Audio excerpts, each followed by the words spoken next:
Hello and welcome back to Europe 1100, and we're here at Toulouse. Yes, unfortunately we are still there. So, anyway, what has been happening so far off screen? Well, actually quite a lot. One of our kids had a birthday, so yeah, they aged up to 14, I think. And they're basically almost ready for battle, if you can, say that. But yeah, they're actually almost ready to enter the fray, as it were. And we're actually just going to be converting a bunch of these prisoners as well, just to get us ready for the inevitable siege that we're about to go into just now. And I'm actually going to be getting rid of all these trebuchets. And we do have a person actually helping us here. This is Daria. Daria is helping us. I believe that is a clan leader that has now taken over from someone else that has perished. It's not Mengus, don't worry. It's not Mengus, he's fine. But, yeah. Oh, actually, maybe he's not so fine. Don't worry, he's not dead. But what I'm trying to get at here is that I was watching him on the map while I was waiting at this town. And, well, not this town, but while I was waiting at Lyon, actually. Because there was a vassal nearby and I persuaded them to join us. Yeah, amazingly, right? Yeah, exactly. I was able to actually persuade someone to join us, which is pretty crazy in itself. But anyway, the point is, I was watching him and he was standing in an army right by the side of Grisno Castle. I'm actually not entirely sure how to say that name, but whatever the case, it was near to a castle and he was just moving back and forward. That's it. That's all he was doing. And I was thinking to myself, okay, wait a minute. Is he bugged? And yes, in fact he was. So I had to force him to disband his army through the kingdom screen.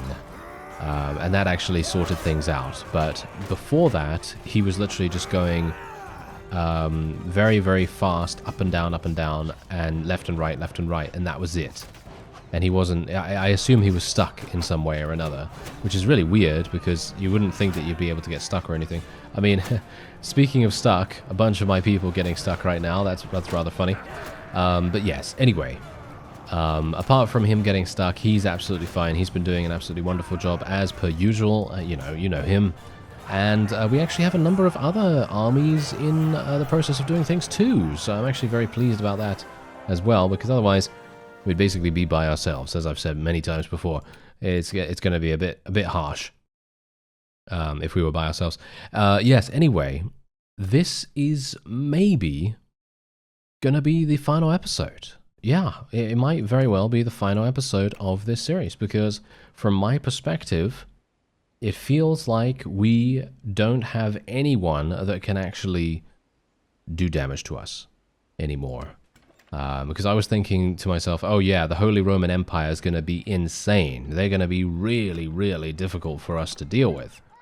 But as it turns out, it doesn't appear that is indeed the case. It seems that they are very, very easy for us to deal with, mostly because of Mengus. I assume he's bugged in some way, as a couple of you have kind of suspected as well. And yeah, I don't know why, obviously. I have no idea why, because we've taken a look at his stats. We know exactly what's going on with him, but he seems to be able to field massive armies. As you can see, he's got 1,400 right here. And, well, he seems to just consistently be able to achieve victory. He hasn't, as far as I'm aware, he hasn't lost one battle in the history of the time that we've known him being a vassal of ours. He has lost caravan fights, as far as I remember. He has lost those. So I'm going to assume that maybe what has happened is a similar thing to what happened to me a long time ago when I was playing the Crusade Khanate series. I believe it happened around episode 17, episode 18 in that series. And basically, I ended up with over 1,000 scouting skill, and I'm going to assume that something along those lines has happened with Mengus, but not with a skill, but instead maybe with a skill. I don't think so, because we looked at it, right?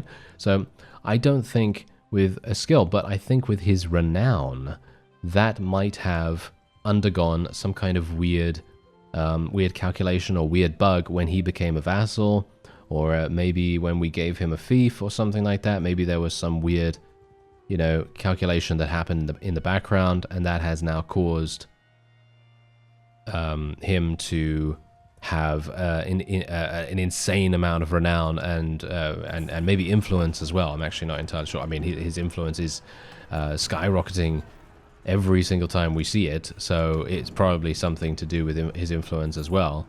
Or it could literally just be his influence only. It may not even be his renown, but I have no idea. There's no precedent for this whatsoever. I've never seen a companion do this before. I've never seen a vassal do this before, all things considered. I've never seen one be so incredibly effective. But I gotta say, I'm actually very pleased that he is very effective, but he is a bit too effective, if you know what I mean. He is a little bit too strong, but it's a single-player game. You know, no one's going to really be complaining. I mean, maybe some people will. You know, I'm sure there's definitely going to be some people out there that would complain that Mengus is too strong. And for me, in my opinion, I think it's fun to see that kind of thing happen every now and again. Obviously, not all the time, because otherwise, yeah, it's going to get a little bit old. But as it stands right now, I've never seen anything like this, and I think it's an absolutely marvelous spectacle. And that's exactly what it is. It's a spectacle, you know. It's really interesting to see these kinds of things happen sometimes. And obviously, as long as it doesn't become, you know, a standard thing, that's absolutely fine then, you know. As long as it doesn't become that, then we're good, you know. Then it's just a case of, well, this really funny thing happened that one time that I did this playthrough, and I thought that, you know, it seems like a lot of fun, you know. It seems like a hugely enjoyable you know, viewing experience. Well, for me too. That's the funny thing, you know, not just for you, but for me as well, because, you know, as I say, I have consistently had to put up with random vassals just doing really stupid things, and it's just it can get a little bit irritating. Whereas when you're dealing with a vassal that is actually competent, I know. It's shocking, isn't it, that he's actually competent, right? But yeah, that's the point. When you're dealing with a vassal that's you know, that's actually competent, you really do get a bit spoiled as well, because now when I go back and play, you know, play with a different different character and a different mod and all that stuff, I'm going to be thinking to myself, wish Mengus was here. You know, I wish Mengus was here. That is exactly what's going to happen. You mark my words, whenever I, you know, become a ruler, or indeed even become a vassal, and we're having difficulties in a war somewhere, and we're going to literally be covered in dirt and blood and grime and whatever else, and we're going to say, you know what, I wish Mengus was here, because he would have sorted these guys out, whoever they were, you know. And yeah, that's the kind of thing that is no doubt going to happen. But yeah, obviously we can just be very pleased that he was on our side, and not an enemy vassal became as powerful as this. But as I say, I think it is probably some interaction with the vassal promotion mechanic, because I seem to remember that I tried multiple times to promote him, and I didn't have enough influence at the time. I seem to recall that. And I, upon learning that, I think maybe something happened at that point. Maybe the game thought that I promoted him multiple times or something. I don't know. As I say, this is very much unprecedented, and I would not know one way or another what's going on with him. But as I say, it is a rather interesting situation. Let's just say that. And I'm all for something like that, because whenever you play this game, you kind of look out for those unique situations or circumstances to occur, because when you actually have those things happen, it's like a whole different experience, you know. It's like a whole different experience. It's not just, you know, it's not just running around doing a siege, doing a battle here and there. Yeah, it's still that, obviously, because that's exactly what the game is, you know. But on top of that, it's literally looking at this guy perform wondrous feats of, well, warfare. Basically, he's just an you know, an unparalleled force of nature, and that's the kind of thing that I want to see. You know, I think that's super fun. It's kind of similar, actually, well, albeit on a much lesser competent scale. But for those of you that have been on my channel for a while, you may remember a series where we came across Mr. Pelosaur. Yes, Mr. Pelosaur. And if you do remember the legend himself, then you'll remember that, you know, basically what happened was, I think they've probably fixed this by now, but this was a bug in a quest, and it was a Family Feud quest, and Family Feud, if you know this about me, I don't know whether you do, but Family Feud is not my favorite quest in the history of the world, because, let's face it, this kind of thing happens to me every single time I do it. Well, not the Pelosaur thing, because that was a freak accident, but the fact that I just fail it every single time. Don't know why, but whatever the case, the fact that I failed it provided me with the NPC, because obviously with Family Feud what happens is they give you an NPC, they say, hey, go to this place, go and speak to this fellow, and see if you can barter some kind of peace with them. And obviously this is very much early game, you know, this is not, you know, war type situations. You're not bartering peace as in, you know, peace declaration or anything like that. It's literally a minor kind of disagreement between, as you can quite clearly tell, families, right? So you go to this guy and you speak to him and you say, oh yeah, this fellow feels really bad about this and he's willing to make up for it in whatever way he can, and, you know, so on. That's basically how it goes. But for me, when I did that in the case of Pelosaur, I went there and I said all that stuff and I said, yeah, he's willing to do all this, and then I think I messed up in some way, and I basically I failed to win the combat event that occurred during that quest, and it failed the quest, as you might expect. It failed it, of course, you know, I mean, if you fail the combat, then of course you're going to fail the quest in general.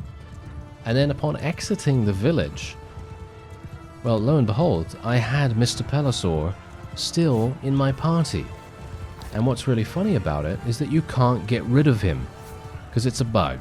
It's literally a bug. You can't get rid of the quest NPC that has been added to your army. And so I had this guy that was running around with me, and he couldn't level up as far as I'm aware. I think he had a like a negative experience ratio or something like that. I think he had like a negative experience bar or something. I seem to recall. I'm not entirely sure. It's all on video anyway. I think it is the Duelist series. Is it the Duelist series? Or is it the Botanian Smith series? Ooh, I don't know. I can only remember that I was playing as a Botanian because I was doing a bunch of Botanian tasks. I think I seem to recall that. But by all means, let me know if I'm actually incorrect about that. If someone knows where Mr. Pelosaur first reared his amazingly beautiful head. And yeah, we'll see. You know, we'll see what happens with that. But yeah, if you want to see it, then I think it's the Duelist or the Botanian Smith. But don't quote me on that. I could be wrong. I could be wrong. And I don't know when Mr. Pelosaur actually appears. It could very well be that you're going to be waiting a little bit of time. And you're going to have to watch quite a few of it. So, you know, if you're just wanting to see the moment that happens, then I can't actually tell you, unfortunately. So, yeah. But anyway, I digress. The fact of the matter is, these kinds of things happening are, in my opinion, some of the most interesting that can actually transpire. I love these kinds of things happening in games. Whenever something is not supposed to happen but actually does, it adds a huge amount of variety and just general fun to the overall experience, because obviously you're already going to be having fun, or you should be having fun at least if you're playing a game, of course. I mean, it depends on what kind of game. If you're playing like a PvP game and maybe you're losing, you know, that particular match or whatever, or the enemy is, you know, out CSing you or something, in the case of League of Legends or something along those lines, you know, some kind of other highly competitive game, then, you know, that kind of thing, it may not be so fun. But the fact is, most of the time, you're going to be attempting to have as much fun as possible, right? That's obviously going to be the main goal. And, oh, hello, wait a minute. Oh, I'm going to have to do something here. Daria was attempting to help me, and I'm going to need to help her out instead. There we go. I'm actually just going to auto-resolve this. I don't see the real reason for us to do anything else. This is going to be a super easy victory for us. And look at that, Bear-Tilled. Yes, there we are. Okay, the Bear-Tilled clan has now just advanced to tier 6. I am so incredibly pleased to see this, because that means that we now, well, we have a massive amount more space in our army. And hopefully we're going to be able to utilize that to good effect. Highly unlikely that we'll be able to do that, to be honest, but, you know, we can try. And I am now over-encumbered in terms of the amount of loot that I have. Oh, overburdened actually doesn't even do that much, as you can see. That's interesting. Okay, well, I'm going to have to build all of these trebuchets again, which I gotta say is kind of irritating, but... you know, what can you do? Okay, so let's actually just take a quick look at what's going on here. So let's have a look. Yeah, peace offering. We've taken Castle of Nice, which is actually very nice. And I'm going to give it to myself. Actually, I'll give it to Yuha. I'll give it to Yuha because he's barely on the ticket. So it kind of makes a little bit more sense to give it to him. And yeah, so we're hopefully going to be able to get something going there. And that's the thing. I'm actually wondering whether we should make peace with the Holy Roman Empire. But the thing is, look at this. Look at every single time we enter battle with them, it feels to me like we mostly achieve victory every single time. And I'm thinking to myself, do we... I don't know. Do we want to, you know, do we want to actually make peace with them because we have the upper hand so dramatically? Maybe it's going to be a bad idea. I don't know. But anyway, let's just take down the walls here for the moment. Oh, there we go. We've actually just taken that back because apparently that fell into enemy hands once again. Seems like that always happens. Because if I can't actually get it myself, because as you can see, I wasn't actually on the ticket this time. But if I'm actually on the ticket myself, then I will give it to myself and then I'll actually distribute it to someone else after I've done some upgrading to it and all that stuff. Some people have suggested that in the comments, and yeah, I think that's actually a really good idea. I think that is a good idea. So here we go. Okay, yeah, I just want to make it so that it's daytime, and then we can just go straight on in. And technically what I could do is I could probably do an auto-resolve here. Now that the walls are down, I think the auto-resolve is probably not going to be that difficult for us to complete. But... I don't know. I don't know whether I want to risk that, really. As you've no doubt seen in this series in general, I have tried to be as cautious as possible when engaging certain targets.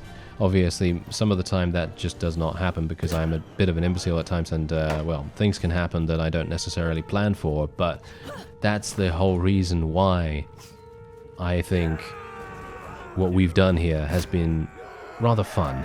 Because you never you never really know when things are going to go well and when things are not going to go so well. Obviously, in this case, we kind of do know that things are going to be fine because the enemy really doesn't have too much that they can do against us here. And we just have a dramatic power increase in comparison to them. I don't have strong legs, unfortunately, so I am going to take increased damage from that little leap down the stairs. I actually wonder whether I would have taken that much damage from a real-life leap down here. Maybe? Yeah, I mean, I am wearing very heavy armor, so yeah, probably. I mean, look at this. If I jump from here, right? Is this a high? It doesn't seem that high. But maybe I mean, look, if I jump... Oh, I didn't actually take damage that time, so I must have jumped from a higher height. Oh, okay, good. Alright, well, there you go. Anyway, that is going to be a victory here, and this is a cool castle layout, I gotta say. I actually really love those ones where you get to fight through the streets and things like that. I've always loved that. Anyway, we can now move on. Ooh, look at this, 25 troops. Fantastic, we'll take all of those. And then we're going to get some of these. There we are, wonderful. And look at that, we've got 339 out of 352 now, so we still even have space for converting prisoners, which is exactly what we want. Okay, so I'm going to have to get rid of a couple of these things. I don't really want to take all the food. I kind of want to get rid of some other stuff here, but I guess I can get rid of the crude iron a little bit, even though... I mean, I'm not going to be doing any smithing anymore, obviously. The main reason why I was doing smithing was to try to get everything has a price working, but... unfortunately, as we've seen, everything has a price is ridiculously scaled right now, and hopefully, I don't know, maybe it's going to get changed at some point in the future, or maybe there's going to be a mod or something that makes it a little bit better, but I think it is definitely one of the most fun perks in the entire game. I actually think it is one of the best perks to diversify gameplay so dramatically. It's so good, in my opinion at least, and I would love to be able to utilize it so much more. Technically I could give this to myself, but I'm actually just going to give it to this guy because he owns Toulouse at the moment, and that's really close by, so it kind of makes sense. And this is just a castle after all. Okay, so Orléans is currently under siege by Mengus, and as you can see there is actually another army over here, so we might as well go and say hello. And there we are. Yes, okay. I can't actually do anything about persuading her or anything like that, so we're just going to go in for an auto-resolve, and there you go. That was a nice, easy victory. We lost 8 troops, as far as I'm aware. And we can technically take some more prisoners, but I don't know whether I really want to do that right now. We have a few too many, in my opinion, and we're going to be moving around quite a bit slower as a result. Technically, what we could do is we could do this, and then we could have some people upgrade, and maybe that's going to make a bit of a difference, but... yeah, overall, probably not, right? Yeah, probably not. Anyway, let's just get these guys. Let's get those, get these, get these. There we are. Nice. And we've got some people over here. Oh, there's a caravan. I kind of want to save the caravan if I can. Yes. Nice. We were able to get there and save them just before they were eliminated. I'm not really wanting to take mercenaries or caravan troops, so I'm just going to leave them alone. I still have only, what is it, 11 spaces? Only 11 spaces in my army, so that's not too bad, and I should be able to get some prisoners in a very short amount of time. Alright, so, as you can see, problems afoot right here, because Toulouse has once again changed sides, but yeah, you can see exactly what's happening here. This is just absolute insanity. We have very clearly just dominated the entire region here, and even London is taken by the French. That's very funny. But yeah, otherwise, apart from this, I mean, you can see here. Let me just take a quick look at the diplomacy screen, because I want to just see. I mean, literally, look at my combat strength right now. We've got 16,700. The enemy that is going to be the most dangerous for us is going to be these guys, but they still only have 12,000. And apart from that, well, you've seen how easily it is that we absolutely demolish opponents when they have 12,000. That's the reason. If anyone has more than 12,000, no, they don't. Okay. So yeah, there you go. So I do think that the series will probably end after this, but I have absolutely overwhelmingly enjoyed this map. I think the map and the Europe 1100 mod itself is made so incredibly well, and the addition of the ships and the way that the ships work, I think they have really done a great job. And you've got to bear in mind, it's still in development. They're still making improvements to it. So that just means everything. That means that you're going to be in a really good position if you download this after the fact, because then it's going to be even better. So that's really quite fantastic. Okay, wait a minute. +1 pre-built ballista when you set up a siege camp? Really? That's a new one. Okay. Okay, here's the question, okay? Why is it that the more interesting perks are never taken just that little step forward? That little step forward. And I'm talking about things like, you know, avoiding the percentage, power creep, you know, damage, scaling kind of deals here. Because look at it this way, right? This is an amazing perk. But why is it only a ballista? Why do I only get a ballista for this? I'm not asking for a trebuchet, of course, because that's a significant investment. But what I'm talking about is, why is there not a perk later on that allows me to get a pre-built trebuchet already made? Why is there not a thing for that? I don't know. Probably because from a realistic standpoint, no one's going to really be lugging around an entire trebuchet. I can only assume that that's maybe going to be the case. But that makes me sad, because I personally feel like that would be a really, really cool perk. And obviously, you know, from a realistic standpoint, I can get headshot and still live. So that is a bit weird in my opinion, but still, it's neither here nor there. All I'm saying is I think it would have been cool if they took the RPG aspect a little bit further, but I understand that they probably want to adhere to the realism section of the community, because they can be, they should watch out for them. They'll bite your head off. They really will. Anyway, let's have a look. See here. Oh, we might be able to actually. Hello there, sir. No, unfortunately, not going to be able to get him. 41%. Oh, never mind. Okay, that's it. That's done. There's no way I'm going to be getting him. Not in a million years. He has -10 relation with me. I actually wonder whether relation would have made any difference. Maybe it does. But yeah, I actually don't want to make peace with him. I actually wanted to do a barter with him, but obviously I can't do that because he's at war with us. Yeah, he's at war with us. So, oh well, never mind. We've just defeated him. And I will be... did I take him prisoner? Did I have the opportunity to take him prisoner? Or, never mind. He died. He just died. Okay. That is very funny. Okay. I certainly wasn't expecting that. No. Okay, well, Orléans is going to get taken very, very quickly. As you can see, Mengus is losing units, a significant amount, actually. I'm quite surprised that he's actually taking so long to take this. Usually, he just takes things instantly by the looks of things, but I think that's just a kind of a weird... sort of a weird thing that we don't see, you know what I mean? We don't see the thing actually happening, so we think that it has happened instantly, you know what I mean? So yeah, he does actually put in a huge amount of effort to be able to take these things.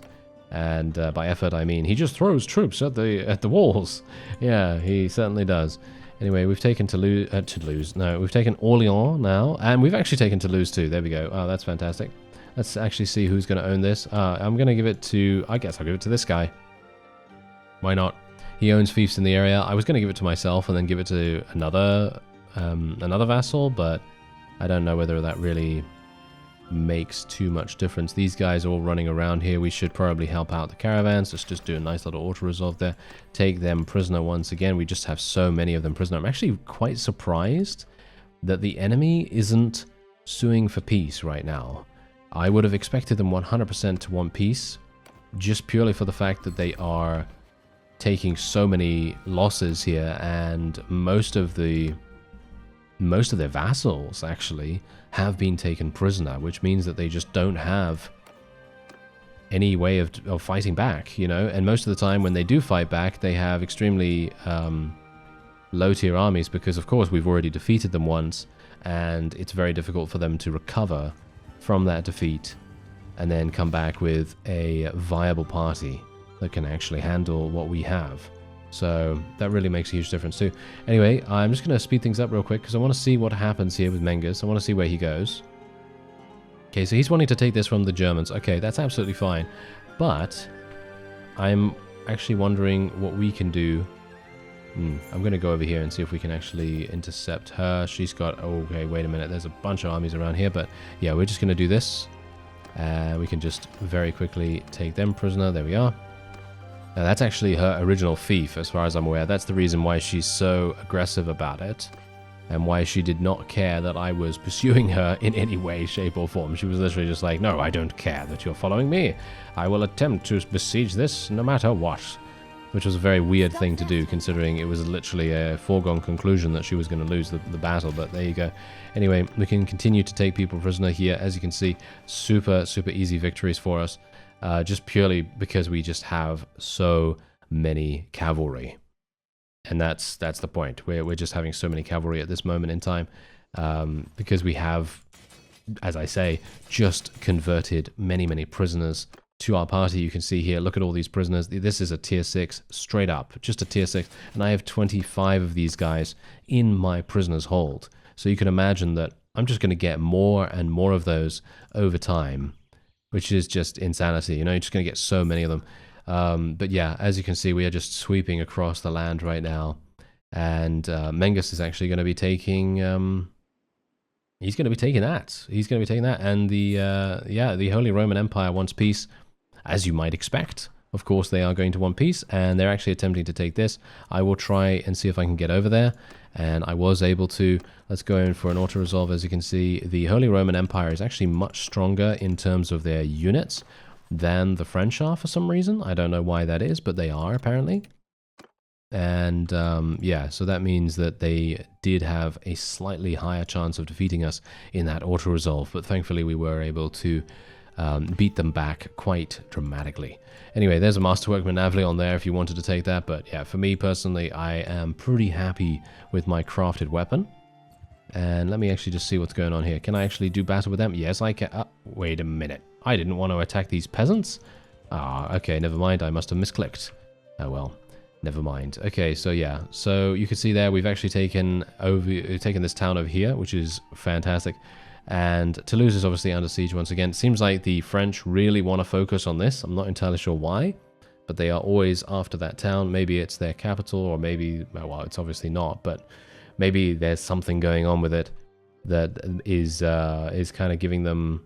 I mean, it literally has 1,000 prosperity. I don't understand why they would be going for this so dramatically, but maybe it's important to them for some reason or another. Anyway, that is going to be it for this episode, and indeed for this series. And we're going to be creating a new one relatively soon. And I'm not sure what we're going to go for, but I have something in mind. But if I can actually make it work is another story, because it's a big one.